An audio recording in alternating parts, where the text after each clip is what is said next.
There is new guidance for you to help you prevent an accidental pregnancy if you are taking weight loss injections.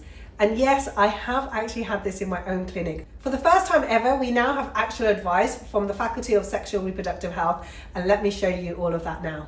Here is the updated guidance on the key points that we should be following if you are on weight loss injections, GLP1 agonists and oral contraception. The first key thing to note is individuals should be advised to use contraception whilst using weight loss injections. And this is fundamentally key for those using tirzepatide and oral contraception should switch to a non-oral contraception method such as a coil, implant, depot, or add in a barrier method like condoms for contraceptions for 4 weeks after initiation and for 4 weeks after each dose increase. There's no need to add a barrier method of contraception when using semaglutide, dulaglutide, and exenatide, and also liraglutide. There's a whole list of medications that have been adjusted where you don't need to use extra precaution. The reason that this guidance has come out for oral contraception, so if you're taking the pill, and weight loss injections, is particularly because we know that diarrhea and vomiting can affect the absorption of the medication, as well as the GLP1 agonist can also affect the absorption of the pill in the stomach, which could mean you could have an accidental pregnancy.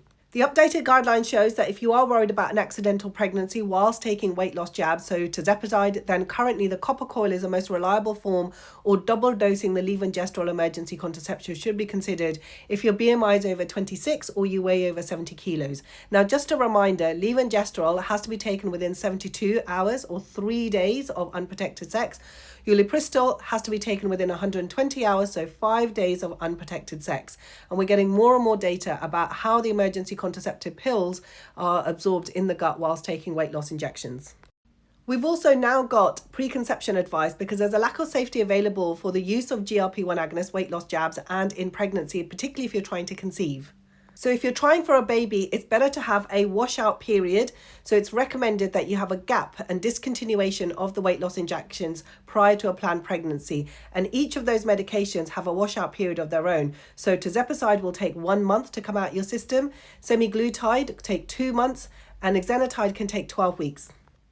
Finally, I just wanted to highlight this really easy to read patient information leaflet, which my colleague can hand out to those that might be on weight loss injections. It's from the Faculty of Sexual Reproductive Healthcare. In the leaflet, it lays out this really handy guide for patients as well. So you might not know what medication you're on because mostly we go by brand names. So if you're on tirzepatide, we're talking about Mounjaro, semaglutide, it's Ozempic or Wegovy, etc., etc. So it's quite handy to hand that to patients. And it's really important to know that if you don't want to fall pregnant or you are planning a pregnancy and you're taking weight loss injections, just to think about how to prevent that pregnancy. And if you are planning to have a baby, then think about that washout period as well in regards to what type of medications you are for your weight loss. And sorry, finally, we now have more data and we realize that the GLP1 agonists work to slow down the gut, and hence why some oral medications might be affected in the way that they work, as well as we already know weight loss injections can cause diarrhea and vomiting and affect how the gut functions in total.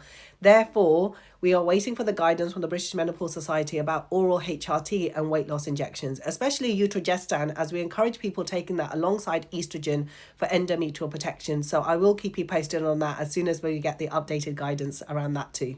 I hope that's been helpful. Please leave any questions down below. And if you see this and it comes across your page, please share this with someone who might be taking weight loss injections and doesn't want to have an accidental pregnancy or might think about emergency contraception. I'll be back with more videos, and thank you for following.